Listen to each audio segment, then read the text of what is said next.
Hi dears, welcome back. നമ്മൾ paper 151 രണ്ടാമത്തെ യൂണിറ്റായ ശിശുവികാസം എന്ന് പറയുന്ന വലിയൊരു യൂണിറ്റിലെ ഏകദേശം 50ഓളം വൺ വേർഡ് ക്വസ്റ്റ്യൻ ആൻസേഴ്സ് നോക്കാൻ പോവുകയാണ്. നിങ്ങൾക്ക് എക്സാം അടുത്തിരിക്കുന്നത് കൊണ്ടാണ് വൺ വേർഡ് ആൻസേഴ്സ് ആദ്യം വിടുന്നത്.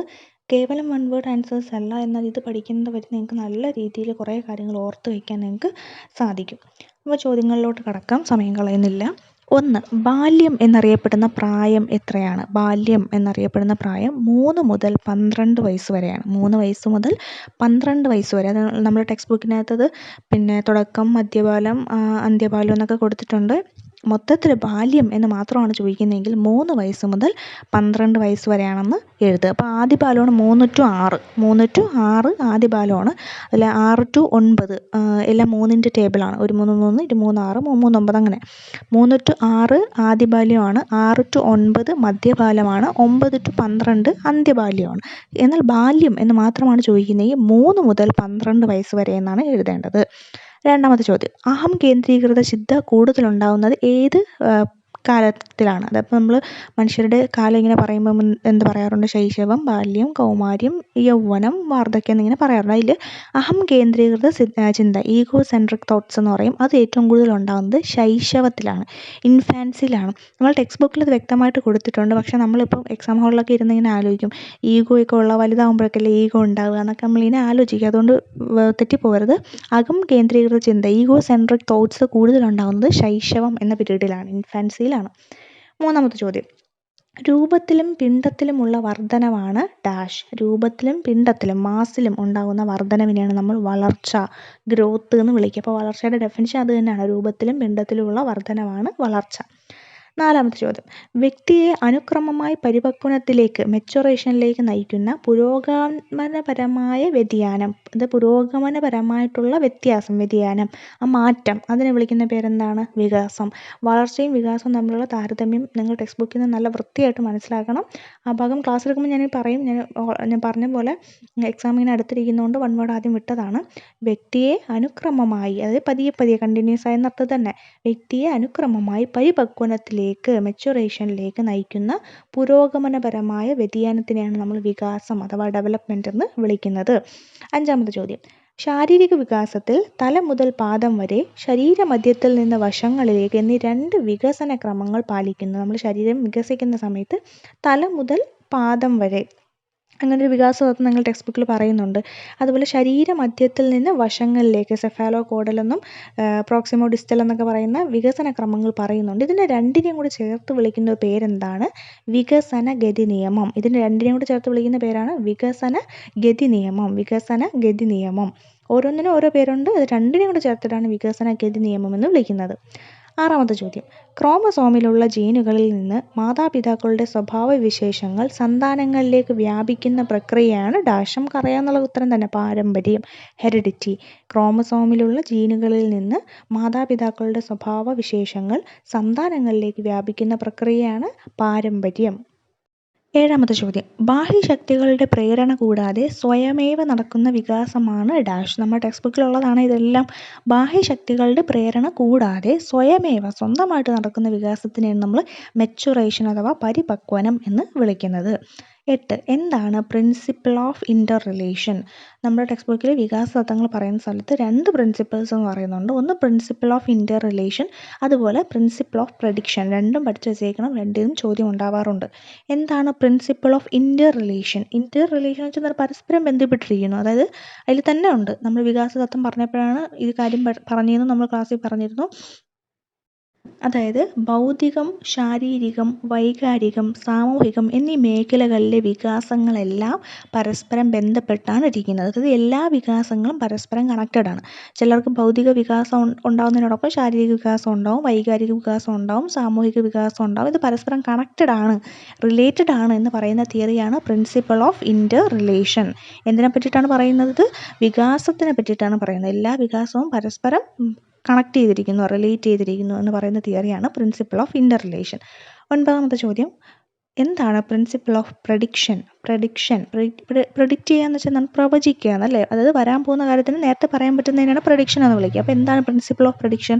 ഒരു നിശ്ചിത പ്രായത്തിൽ ഒരു കുട്ടിക്ക് എത്ര വളർച്ചയും വികാസവും ഉണ്ടായിരിക്കും എന്നൊരു കണക്കുണ്ട്. അതായത് ഇപ്പോൾ 5 വയസ്സുള്ള കുട്ടി ഇങ്ങനെയൊക്കെ പെരുമാറണം, ഇത്തരം കാര്യങ്ങൾ സംസാരിക്കണം, ഇങ്ങനെ ഈ കാര്യങ്ങളൊക്കെ ചെയ്യണം, അങ്ങനെ ഒരു കണക്ക് നമുക്ക് അറിയാമല്ലോ. ഓരോ പ്രായത്തിൽ ഓരോ കുട്ടികൾ എന്തൊക്കെ ചെയ്യുമെന്ന് നമുക്കറിയാം. ഇതിനെ വിളിക്കുന്ന പേരാണ് പ്രിൻസിപ്പിൾ ഓഫ് പ്രഡിക്ഷൻ. ഒരു നിശ്ചിത പ്രായത്തിൽ ഒരു കുട്ടിക്ക് എത്ര വളർച്ചയും വികാസവും ഉണ്ടായിരിക്കും എന്നതിന് കണക്കുണ്ട്.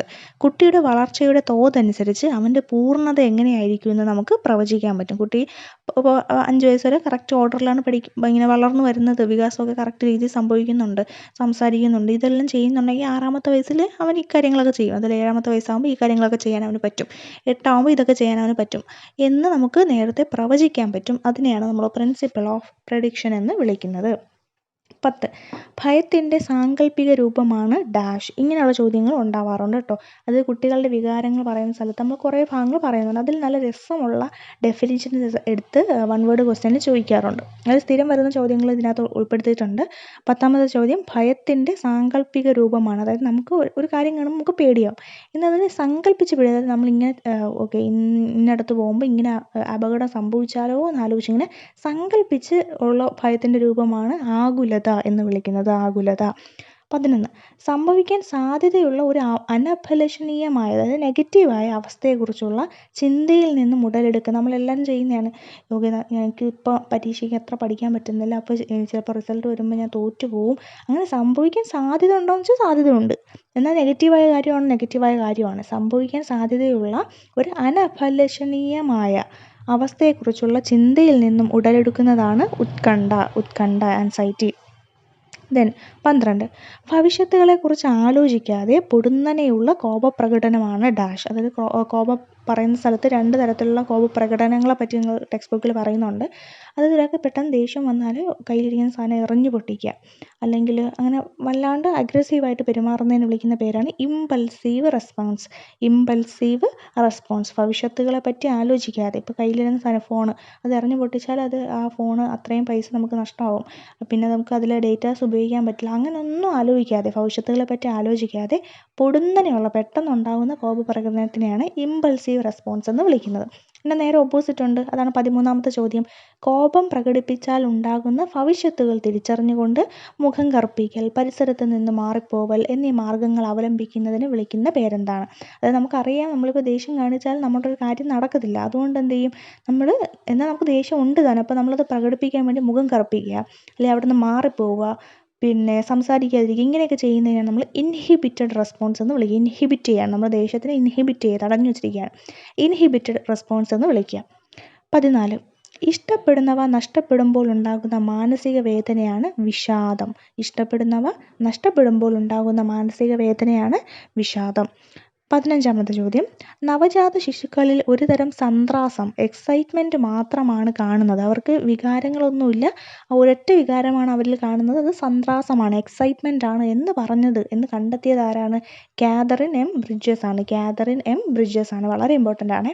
നവജാത ശിശുക്കളിൽ ഒരുതരം സന്ത്രാസം, എക്സൈറ്റ്മെൻറ്റ് മാത്രമാണ് കാണുന്നത് എന്ന് കണ്ടെത്തിയ ആളാണ് കാതറിൻ എം ബ്രിഡ്ജസ്. ടെക്സ്റ്റ് ബുക്കിൽ ബാക്കി നിങ്ങൾക്ക് പറയുന്നുണ്ട്. കുറച്ച് പ്രായം കഴിയുമ്പോൾ, പിന്നെ ഒരു മാസം കഴിയുമ്പോഴത്തേക്ക് ഈ ഭാഗം കൂടെ വരും, അടുത്തൊരു മാസം കൂടെ കഴിയുമ്പോൾ അടുത്ത കുറച്ച് വികാരങ്ങളൂടെ വരും എന്നിങ്ങനെ പറയുന്നുണ്ട്. അതിൽ തുടക്കം ആണ് ഈ എക്സൈറ്റ്മെൻറ്റ് മാത്രമേ ഉള്ളൂ എന്നുള്ളത്. അത് കണ്ടെത്തിയ ആളാണ് കാതറിൻ എം ബ്രിഡ്ജസ്. 16ാമത്തെ ചോദ്യം. ബഹുമുഖ ബുദ്ധികൾ, മൾട്ടിപ്പിൾ ഇൻ്റലിജൻസ് കണ്ടെത്തിയത് ആരാണ്? Howard Gardner. ആ 8 ഇൻ്റലിജൻസിൻ്റെ പേരും പിന്നെ 8, 9 കൃത്യമായിട്ട് പഠിച്ചു വച്ചേക്കണം. പിന്നെ നിങ്ങൾക്ക് എളുപ്പത്തിൽ പഠിക്കാൻ വേണ്ടിയിട്ടൊരു കോഡ് വേണമെങ്കിൽ ഞാൻ പറഞ്ഞുതരാം. അത് IBSNL ലൈം എന്നതാണ്. IBSNL ലൈം എന്നുള്ളതാണ്. എല്ലാം capital letters. Intra personal intelligence അല്ലെങ്കിൽ ഇൻ്റർപേഴ്സണൽ, നിങ്ങൾക്ക് ഇഷ്ടമുള്ളൊരു എണ്ണം എടുത്തെഴുതാം. ഇൻ്റർ അല്ലെങ്കിൽ ഇൻട്രാ എഴുതാം. Then IBSNL, B bodily kinesthetic intelligence, S spatial intelligence, N naturalistic intelligence, L linguistics intelligence ലാംഗ്വേജുമായി ബന്ധപ്പെട്ടത്.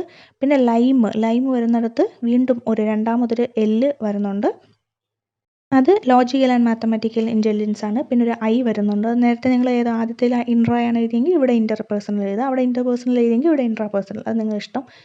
എം വരുമ്പോൾ മ്യൂസിക്കൽ ഇൻ്റലിജൻസ്, പിന്നെ അവസാനം ഇ വരുമ്പം എക്സിസ്റ്റൻഷ്യൽ ഇൻ്റലിജൻസ്. അതിൻ്റെ പേരുകൾ കൃത്യമായിട്ട് പഠിച്ചു വെച്ചേക്കുക. അതിൽ നിന്നൊരു ക്വസ്റ്റ്യൻ എന്തായാലും ഉണ്ടാവും. 17ാമത്തെ ചോദ്യം, ഇൻട്രാ പേഴ്സണൽ ഇൻ്റലിജൻസും, അതായത് ആന്തരിക വൈയക്തിക ബുദ്ധിയും ഇൻ്റർ പേഴ്സണൽ ഇൻ്റലിജൻസും, മറ്റുള്ളവരുമായിട്ടുള്ള ഇടപഴകാൻ പറ്റുന്ന ബുദ്ധിയും വ്യക്തിയാന്തര ബുദ്ധി എന്ന് വിളിക്കും. കേട്ടെ, ഇൻട്രാ പേഴ്സണൽ ഇൻ്റലിജൻസും ഇൻ്റർ പേഴ്സണൽ ഇൻ്റലിജൻസും, ഇതിനെ രണ്ടിനെയും കൂടെ ചേർത്ത് വിളിക്കുന്ന പേരെന്താണ്? അത് പേഴ്സണൽ ഇൻ്റലിജൻസ് എന്നാണ്, വ്യക്തിപരമായ ബുദ്ധി. അതായത് പേഴ്സണൽ ഇൻ്റലിജൻസ് ഉള്ള ആൾക്കാർക്ക് എന്ത്, സ്വന്തം ഇൻട്രാ പേഴ്സണൽ ആയിട്ടുള്ള സ്വന്തം പേഴ്സണാലിറ്റിയെ പറ്റി നല്ല ധാരണ ഉണ്ടാവും. തൻ്റെ പോസിറ്റീവ്സ് നെഗറ്റീവ്സ് ഒക്കെ അറിയായിരിക്കും, അതിനെ മാറ്റണമെന്നൊക്കെ ആഗ്രഹിക്കുന്നതായിരിക്കും. അതുപോലെ തന്നെ മറ്റുള്ളവരുമായിട്ട് നന്നായിട്ട് ഇടപഴകാനും പറ്റും. ഈ രണ്ട് ഇൻ്റലിജൻസും കൊണ്ട് ചേരുമ്പോഴാണ് അതിനെ പേഴ്സണൽ ഇൻ്റലിജൻസ് അഥവാ വ്യക്തിപരമായ ബുദ്ധി എന്ന് വിളിക്കുന്നത്. ചോദിച്ചിട്ടുണ്ട് ഒരു തവണ. ആന്തരിക വൈയക്തിക ബുദ്ധിയും വ്യക്തിയാന്തര ബുദ്ധിയും കൂടെ ചേർന്നാലാണ് വ്യക്തിപരമായ ബുദ്ധി ഉണ്ടാകുന്നത്. 18ാമത്തെ ചോദ്യം, വൈകാരിക ബുദ്ധി ഇമോഷണൽ ഇൻ്റലിജൻസ് എന്ന ആശയം മുന്നോട്ട് വെച്ച ആൾക്കാരാണ് പീറ്റർ സലോവയും ജോൺ മേയറും. ചോദിച്ചിട്ടുണ്ട്. വൈകാരിക ബുദ്ധി എന്ന ആശയം മുന്നോട്ട് വെച്ചത് പീറ്റർ സലോവയും ജോൺ മേയറും. എന്നാൽ വൈകാരിക ബുദ്ധി എന്ന ആശയം കൂടുതൽ പ്രചാരത്തിൽ കൊണ്ടുവന്നത് ഇവർ രണ്ടുപേരും അല്ല, അത് ഡാനിയൽ ഗോൾമാൻ ആണ്. അദ്ദേഹത്തിൻ്റെ പുസ്തകത്തിൻ്റെ പേര് ഇമോഷണൽ ഇൻ്റലിജൻസ്. ചോദിച്ചിട്ടുണ്ട്. അദ്ദേഹത്തിൻ്റെ പുസ്തകം തന്നെ ആ പേരിലാണ്, ഇമോഷണൽ ഇൻ്റലിജൻസ് എന്ന പുസ്തകത്തിലൂടെ വൈകാരിക ബുദ്ധിനെ പറ്റി കൂടുതൽ പ്രചാരം കൊടുത്തത് ഡാനിയൽ ഗോൾമാൻ ആണ്. 20ാമത്തെ ചോദ്യം, ഉയർന്ന നേട്ടങ്ങൾ കൈവരിക്കാനും തൻ്റെ പ്രകടനം മെച്ചപ്പെടുത്താനുമുള്ള ഒരു വ്യക്തിയുടെ അഭിവാഞ്ച എന്ന് വെച്ചാൽ ഭയങ്കര താല്പര്യം, ഒരു ക്യൂരിയോസിറ്റി. ഉയർന്ന നേട്ടങ്ങൾ കൈവരിക്കാനും തൻ്റെ പ്രകടനം മെച്ചപ്പെടുത്താനുള്ള ഒരു വ്യക്തിക്ക് തന്നെ തോന്നുന്ന ആ ഒരു താല്പര്യത്തിന് വിളിക്കുന്ന പേരാണ് ആത്മചോദനം. 21, നിലവിലുള്ള അറിവിൻ്റെ അടിസ്ഥാന ഘടകങ്ങളെ പിയാഷെ ഡാഷ് എന്ന് വിളിക്കുന്നു. നിലവിലുള്ള അറിവിൻ്റെ അടിസ്ഥാന ഘടകങ്ങളെ പിയാഷെ എന്തെന്നാണ് വിളിക്കുന്നത്? സ്കീമകൾ എന്നാണ് വിളിക്കുന്നത്. പിയാഷെയുടെ ഭാഷാവികാസം പറയുന്ന സ്ഥലത്താണ് അത് വന്നത്. സ്കീമകളുടെ ആന്തരിക പുനർവിന്യാസവും കൂട്ടിച്ചേർക്കലും വഴി ശക്തവും പരസ്പര ബന്ധിതവുമായ ഒരു ഘടന രൂപം കൊള്ളുന്ന പ്രക്രിയയെ വിളിക്കുന്ന പേരെന്താണ്? നമ്മൾ പഠിച്ചിട്ടുണ്ട്. സ്കീമകളുടെ ആന്തരിക പുനർവിന്യാസവും കൂട്ടിച്ചേർക്കലും വഴി ശക്തവും പരസ്പര ബന്ധിതവുമായ ഒരു മാതൃഘടന രൂപം കൊള്ളുന്ന പ്രക്രിയയെ വിളിക്കുന്ന പേരാണ് സംയോജനം. അനുരൂപീകരണം, സംയോജനം, അതുപോലെ അസിമിലേഷൻ, ആ ഭാഗങ്ങളിലെ അത് കൃത്യമായിട്ട് നിങ്ങൾ പഠിച്ചു വെച്ചേക്കണം. അതിൽ നിന്ന് ക്വസ്റ്റ്യൻ ഉണ്ടാവാറുണ്ട്. 23, ഘട്ട സിദ്ധാന്തം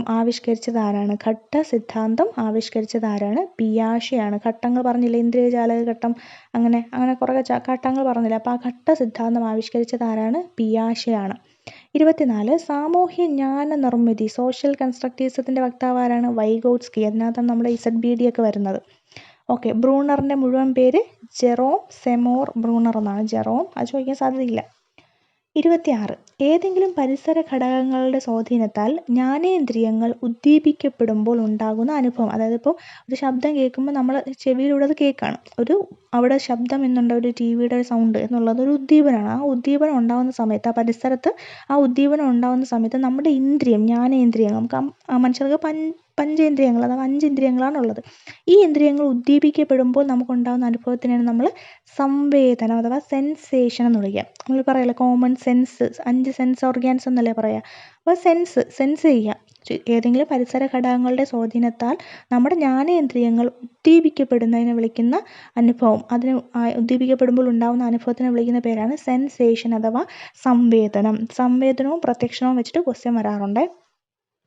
ചുറ്റുപാടിൽ ഉണ്ടാകുന്ന മാറ്റങ്ങളോട് നമ്മുടെ മാനസിക പ്രതികരണം. ഇപ്പം ഈ സൗണ്ട് ഇങ്ങനെ പുറത്തുനിന്ന് TV-യുടെ സൗണ്ട് കേട്ടു, ഞാനിങ്ങനെ നടന്നു പോയപ്പോൾ TV-യുടെ സൗണ്ട് കേട്ടു.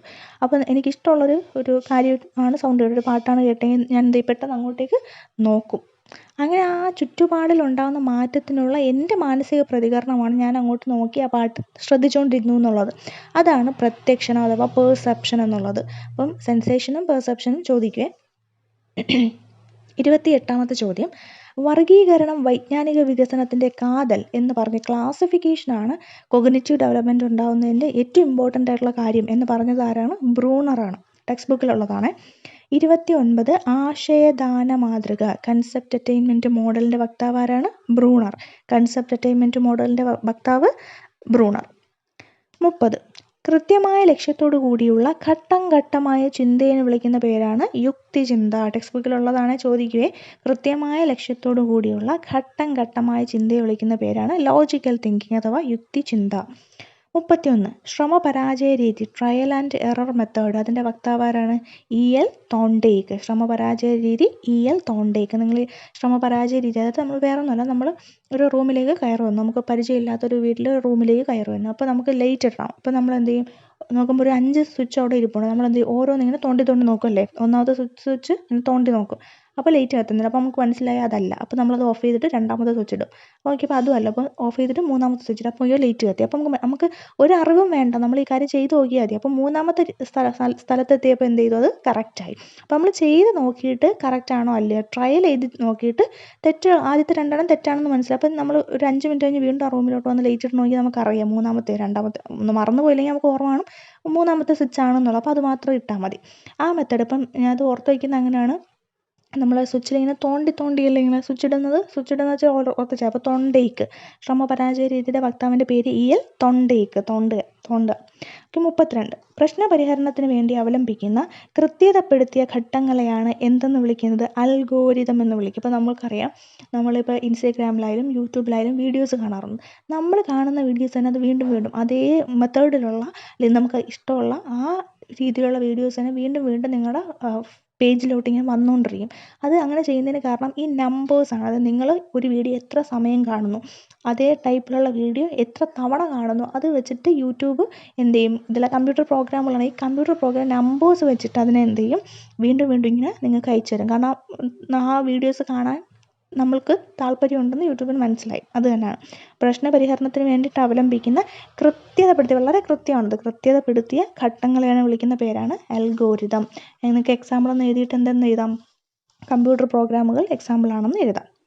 ഇനി 33ാമത്തെ ചോദ്യം, കൊഗ്നിറ്റീവ് ഷോർട്ട് കട്ട് എന്നറിയപ്പെടുന്ന മെത്തേഡ് ഏതാണ്? കൊഗ്നിറ്റീവ് ഷോർട്ട് കട്ട്, അതാണ് heuristic method. Cognitive short cut എന്നറിയപ്പെടുന്ന മെത്തേഡാണ് heuristic method.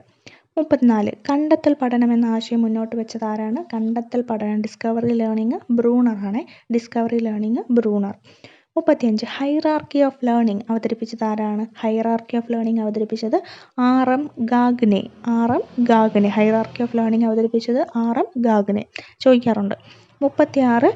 Theory of operant conditioning പ്രവർത്തനാനുബന്ധ സിദ്ധാന്തം അവതരിപ്പിച്ചത് ആരാണ്? B.F. Skinner. Theory of operant conditioning അവതരിപ്പിച്ചത് ആരാണ്? B.F. സ്കിന്നർ. 37. സാമൂഹ്യ പഠന സിദ്ധാന്തം സോഷ്യൽ ലേണിംഗ് തിയറി അവതരിപ്പിച്ചത് ആരാണ്? Albert Bandura. Theory of operant conditioning സ്കിന്നറാണ്. സോഷ്യൽ ലേണിംഗ് തിയറി ആൽബർട്ട് ബന്ദൂരയാണ്. അതുമായി ബന്ധപ്പെട്ട് നിങ്ങൾക്കറിയാം 38ാമത്തെ ചോദ്യം അത് തന്നെയാണ്. ബോബോ പാവ പരീക്ഷണം നടത്തിയത് ആരാണ്? ബന്ദൂരയാണ്. ബോബോ പാവ പരീക്ഷണം, ബോബോ പാവ ബന്ദൂര രണ്ടും ഒരുപോലെ അല്ലേ? ബോബോ ബന്ദൂര. 39. നിരീക്ഷണ പഠന സിദ്ധാന്തം അനുകരണ പഠന സിദ്ധാന്തം എന്ന പേരിൽ അറിയപ്പെടുന്ന തിയറി ഏതാണ്? നിരീക്ഷണ പഠന സിദ്ധാന്തം എന്നും അനുകരണ പഠന സിദ്ധാന്തം എന്ന പേരിൽ അറിയപ്പെടുന്ന തിയറി ഏതാണ്? നമ്മുടെ സോഷ്യൽ ലേണിംഗ് തിയറിയാണ്. സാമൂഹ്യ പഠന സിദ്ധാന്തമാണ്. അതിൻ്റെ വക്താവാരാണ്? ബന്ദൂരയാണ്. ബോബോ പാവ പരീക്ഷണം വഴിയാണ് നമ്മൾ കണ്ടെത്തിയത്. നമുക്ക് അറിയാതെ ഒരു സമൂഹത്തിൽ കുട്ടി ഇങ്ങനെ പഠിക്കുന്നത് എന്തൊക്കെയാണ്? നിരീക്ഷിച്ചും അനുകരിച്ചിട്ടുമാണ് കുട്ടി പഠിക്കുന്നത്. പേരിൽ നിന്ന് നമുക്ക് കിട്ടും. നിരീക്ഷിച്ചിട്ടും അനുകരിച്ചിട്ടുമാണ് കുട്ടി സമൂഹത്തിൽ നിന്ന് കാര്യങ്ങൾ പഠിക്കുന്നതെന്ന് പറയുന്ന തിയറിയാണ് സോഷ്യൽ ലേണിംഗ് തിയറി. അതുകൊണ്ട് സോഷ്യൽ ലേണിംഗ് തിയറിയുടെ മറ്റ് 2 പേരുകളാണ് നിരീക്ഷണ പഠന സിദ്ധാന്തമെന്നും അനുകരണ പഠന സിദ്ധാന്തമെന്നും. ബന്ദൂരയാണെന്ന് ഓർത്തു വച്ചേക്കാം. 40ാമത്തെ ചോദ്യം, മനോസാമൂഹിക വികാസ സിദ്ധാന്തം psycho social learning theory. Social learning theory ചോദിച്ചാൽ അത് ആൽബർട്ട് ബന്ദൂരയാണ്. എന്നാൽ സൈക്കോ സോഷ്യൽ ലേണിംഗ് തിയറി ചോദിച്ചാൽ അത് എറിക് എച്ച് എറിക്സൺ ആണ്. പക്ഷെ സൈക്കോയാണ് എറിക്സൺ എന്ന് ഓർത്താൽ സൈക്കോയാണ് Erikson. Psycho social learning theory Erik H Erikson. 41ാമത്തെ ചോദ്യം, സാൻമാർഗിക വികാസം അല്ലെങ്കിൽ നൈതിക വികാസം നമ്മളെന്താ മോറൽ ഡെവലപ്മെൻ്റ് എന്ന് വിളിക്കും. അതുമായി ബന്ധപ്പെട്ട് ആശയം അവതരിപ്പിച്ച ആളിൻ്റെ പേരെന്താണ്? Lawrence Kohlberg. സാൻമാർഗിക വികാസം അല്ലെങ്കിൽ നൈതിക വികാസം മോറൽ ഡെവലപ്മെൻറ്റുമായി ബന്ധപ്പെട്ടൊരു കഥയിലൂടെ ഒരു തിയറി അവതരിപ്പിച്ച ആളിൻ്റെ പേരാണ് ലോറൻസ് കോൾബർഗ്. ആ കഥയുടെ പേരെന്താണ്? Heinz dilemma. 42ാമത്തെ ചോദ്യം, ശിക്ഷ നൽകി അനുസരണശീലം വളർത്തുന്ന ഘട്ടം ഏതാണ്? ദണ്ഡനാനുസരണ ഘട്ടം. ഇത് എവിടെയാണ് വന്നതെന്ന് മനസ്സിലായല്ലോ? അത് ലോറൻസ് കോൾബർഗിൻ്റെ ആ തിയറിയിൽ ഉള്ളതാണ്. ശിക്ഷ നൽകി അനുസരണശീലം വളർത്തുന്ന ഘട്ടം. ഇത് എപ്പോഴും ചോദിക്കും എക്സാമിന്. ദണ്ഡ് എന്ന് വെച്ചാൽ കമ്പ്, അടി കൊടുക്കുക എന്ന് പറഞ്ഞാൽ ദണ്ഡനാനുസരണ ഘട്ടം. 43 നല്ല കുട്ടി എന്നൊരു പിക്ചർ കിട്ടാൻ വേണ്ടിയിട്ട്, അങ്ങനെ ഒരു ടാഗ് കിട്ടാൻ വേണ്ടി ശ്രമിക്കുന്ന ഘട്ടം ഏതാണ്? യാഥാസ്ഥിതിക സദാചാര ഘട്ടത്തിലാണ് നല്ല കുട്ടി എന്നൊരു ടാഗ് കിട്ടാൻ വേണ്ടി ശ്രമിക്കുന്നത്. 44 വസുദൈവ കുടുംബക സങ്കല്പമുള്ളത് ഏത് തിയറിയിലാണ്? വസുദൈവ കുടുംബകം എന്ന് വെച്ചാൽ നമ്മൾ ഈ ഭൂമി മുഴുവനും ഒരു ഒറ്റ കുടുംബമാണെന്നും അതിൽ ഓരോ മനുഷ്യരും നമുക്ക് സഹോദരരാണെന്നും പറയുന്ന അത്രയും വലിയൊരു കോൺസെപ്റ്റാണ് വസുദൈവ കുടുംബക സങ്കല്പം. അങ്ങനെ മറ്റുള്ളവരോട് വളരെ സ്നേഹത്തോട് മാത്രം പെരുമാറുക, അങ്ങനൊരു ഇത്. അതെങ്ങനെ, ഏത് തിയറിയിലാണ് അല്ലെങ്കിൽ ഏത് ഭാഗത്താണ് വരുന്നത്? സാർവത്രിക സദാചാര പാലനഘട്ടം എന്ന് പറഞ്ഞ ഘട്ടത്തിലാണ് വരുന്നത്. അത് എവിടെയാണ്? യാഥാസ്ഥികാനന്തര സദാചാര ഘട്ടത്തിലാണ്. നിങ്ങൾ പറഞ്ഞിട്ട് 3 ഭാഗങ്ങളുണ്ട്. പൂർവ്വ യാഥാസ്ഥിതിക സദാചാര ഘട്ടമുണ്ട്, അതുപോലെ യാഥാസ്ഥിക സദാചാര ഘട്ടമുണ്ട്, പിന്നെ യാഥാസ്ഥികാനന്തര സദാചാര ഘട്ടമുണ്ട്. ഈ 3 ഘട്ടത്തിൽ പിന്നെ ഉപഘട്ടങ്ങളും ഉണ്ട്, 2 വീതം ഉപഘട്ടങ്ങളും ഉണ്ട്. അപ്പോൾ അതിൽ യാഥാസ്ഥികാനന്തര സദാചാര ഘട്ടത്തിലാണ് ഈ തിയറി വരുന്നത്. അത് തന്നെ സാർവത്രിക സദാചാര പാലന തത്വം എന്ന ഭാഗത്തിലാണിത് ഉൾക്കൊണ്ടിട്ടുള്ളത്. 45-ാമത്തെ ചോദ്യം, ഹെറിഡിറ്ററി ജീനിയസ് എന്ന പുസ്തകം എഴുതിയത് ആര്? ടെക്സ്റ്റ് ബുക്കിൽ വ്യക്തമായി കൊടുത്തിട്ടുള്ളതാണ്. ഹെറിഡിറ്ററി ജീനിയസ് എന്ന പുസ്തകം എഴുതിയത് ഫ്രാൻസിസ് ഗാൾട്ടൺ. ഹെറിഡിറ്ററി ജീനിയസ് എന്ന പുസ്തകം എഴുതിയത് ഫ്രാൻസിസ് ഗാൾട്ടൺ. 46 മെച്ചപ്പെട്ട പര്യാവരണം എന്ന് വെച്ചാൽ ചുറ്റുപാട് ഒരുക്കി കൊടുത്താൽ കുട്ടികളുടെ ബുദ്ധിമാനം, ഇൻ്റലിജൻസ് കോഷ്യൻ്റ് IQ ഉയർത്താൻ പറ്റും എന്ന് പറഞ്ഞതാരാണ്? മെച്ചപ്പെട്ട ഒരു പരിസരം ഉണ്ടായി കൊടുത്താൽ കുട്ടിയുടെ ഇൻ്റലിജൻസ് കൂട്ടാൻ പറ്റും എന്ന് പറഞ്ഞതാരാണ്? വുഡ്സ് വർത്താണ്. ഇനി 47-ാമത്തെ ചോദ്യം, പുരോഗമന കർത്തവ്യം ഡെവലപ്മെൻ്റൽ ടാസ്ക് എന്ന ആശയം അവതരിപ്പിച്ചതാരാണ്? ചോദിച്ചിട്ടുണ്ട് മുമ്പ്. പുരോഗമന കർത്തവ്യം ഡെവലപ്മെൻ്റൽ ടാസ്ക് എന്ന ആശയം അവതരിപ്പിച്ചത് റോബർട്ട് ഹാവിഗസ്റ്റ്. ഏതൊക്കെയാണ്? ഡെവലപ്മെൻ്റൽ ടാസ്ക് എന്ന ആശയം അവതരിപ്പിച്ചത് റോബർട്ട് ഹാവിഗസ്റ്റ്. വീഡിയോ ഉപയോഗപ്പെട്ടു എന്ന് വിചാരിക്കുകയാണ്. അടുത്ത യൂണിറ്റുമായിട്ട് വീണ്ടും കാണാം.